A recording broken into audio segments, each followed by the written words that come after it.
당뇨병 환자들은 제일 무서워하는 게 당뇨발이 있더라고요. 당뇨발이 정확하게 어떤 상태인가요? 일반적으로 당뇨 한 1, 2년 정도에 생기는 병은 아니고요. 보통은 당뇨를 한 10년 이상 앓으신 분들한테 생긴다고 생각하시면 됩니다. 왜냐하면 당뇨병 자체가 이제 유병 기간이 길어지게 되면은 말초 혈관이나 말초 신경에 변성이나 파괴가 일어나게 되고 그 말초 발가락 끝이나 아니면 발등이나 이런 쪽으로 가는 혈류 자체가 많이 줄어들게 됩니다. 이런 상황에서 이제 조그마한 상처 같은 게 생기게 되면은 상처가 낫지 않아서 결국에는 상처가 악화되고 하는 게 반복되다가 절단까지 이제 이르게 되는 그런 무서운 병이라고 할 수 있는데요. 당뇨발이 있는 환자들이 조금 불리한 점은 이 혈관만 망가진 게 아니고 신경 자체도 대부분은 다 망가져 있기 때문에 상처가 있더라도 통증을 느끼지 못하는 경우가 일반적입니다. 그래서 본인이 발에 상처가 있어도 모르고 지내다가 그 상처가 이제 고름이 나고 썩게 되고 괴사가 진행하게 되면은 그때서야 이제 비로소 인지하게 되고 병원에 오시는 경우가 많기 때문에 이런 경우가 좀 무서운 경우라고 할 수 있겠고요. 그래서 일반적인 당뇨발 환자들은 대부분은 본인의 발을 잘 관리하시는 방법을 좀 아셔야 될 것 같습니다. 진단과 검사는 어떤 식으로 이루어지나요? 당뇨발이 의심되는 환자들이 병원에 오시게 되면은 대부분 다 상처를 가지고 오시게 되기 때문에 가장 중요한 거는 두 가지가 있습니다. 그래서 발로 가는 혈류가 잘 보존이 돼 있느냐, 이 염증 자체가 그냥 피부에 국한된 염증인지 아니면은 이미 뼈에까지 침범한 염증인지 이제 그 두 가지가 가장 중요하게 되고요. 그렇기 때문에 엑스레이를 촬영하고 또 필요한 경우에는 골주사 검사를 해서 염증 자체가 뼈로 들어갔는지 안 들어갔는지 일단 감별을 하게 됩니다. 그리고 2차적으로는 하지의 3D CT 혈관 촬영을 해서 이 하지의 혈관이 어느 정도 원활하게 잘 도는지 안 도는지 이제 그런 것도 확인을 하게 됩니다.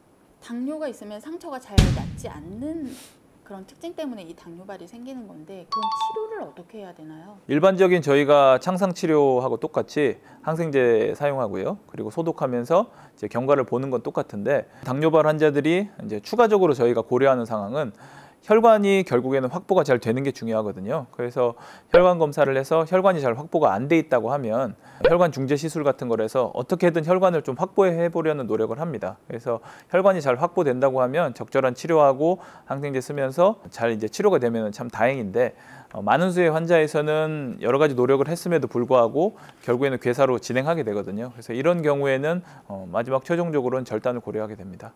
사실은 이게 절단을 하는 당사자도 이제 굉장히 힘들지만 사실 의사의 입장으로서도 다리를 이렇게 떨어진 다리를 붙이고 싶은 게 심정이거든요. 이제 환자의 몸에서 절단을 한다는 거는 쉬운 결정은 아닌데 그래도 이제 괴사된 조직이 몸에 붙어 있게 되면은 결국에 상처가 낫지 않게 되면은 폐혈증으로 이행하게 돼서 환자가 목숨이 위험해지는 경우도 상당히 자주 있습니다. 특히 당뇨를 오래 앓으신 분들은 신장의 병도 있으시고 또 다른 2차적인 병들이 있으신 경우가 많기 때문에 일반인들이 상처 있는 경우라고 생각하면은 굉장히 크게 나빠지는 경우도 많습니다. 그래서 저희가 적절한 시점을 이제 보는데 여러 가지 방법도 약도 써보고 또 좋다는 소독약도 써보고 여러 가지를 다 써보는데 그래도 결국에는 상처가 치료가 안 되면 절단을 선택을 해야 되고 절단을 선택하는 기준은 어느 정도 상처가 침범이 돼 있는지 하고 또 혈관이 어디까지 원활하게 들어오는지 그 두 가지를 고려를 해서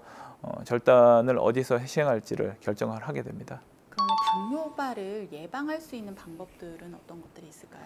상처가 생기지 않게 하는 게 일단 중요한 거죠. 그죠? 상처가 생기지 않으려면은 자주 발을 들여봐야 됩니다.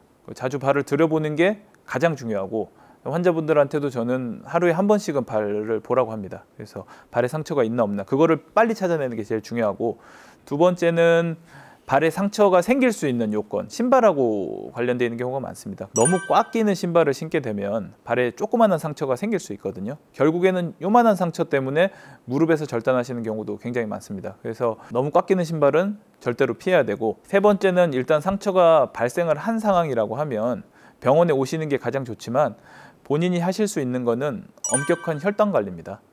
엄격한 혈당 관리를 하기 위해서 방법은 뭐가 있냐? 자주 재보시는 방법밖에 없어요. 특히 상처가 발생했다고 하면 혈당을 자주 재보시고 혈당 조절이 잘 안 된다고 하면 주치의 선생님을 찾아뵙고 지금 발에 상처가 생긴 상태니까 혈당을 조금 타이트하게 조절을 하도록 도와주십시오 해서 약을 조정을 하든가 아니면 약제를 바꾸든가 해서 잘 좀 조절하는 게 좋고 마지막으로 중요한 게 금연입니다. 담배를 피우면서 당뇨발이 발생했다고 하면 반드시 금연하셔야 됩니다. 이게 어떻게 보면은 가장 중요한 거라고 말씀드릴 수 있을 것 같습니다. 당뇨발 수술 후 관리법과 재활 시 신경 써야 될 점들 짚어주시면 좋을 것 같아요. 절단을 하기 전에 상처가 조금 회복이 좀 도모할 수 있는 상황이라고 하면은 저희가 좀 안 좋은 조직만 이렇게 드러내고 괴사된 부위만 없애고 세척하는 그 정도의 수술도 당뇨발 수술이라고 할 수 있고, 결국 이제 그런 수술이 여러 차례 시행을 하다가 안 되게 되면은 절단으로 가게 되죠. 그래서 두 가지 수술 방법이 있다고 할 수 있을 것 같습니다.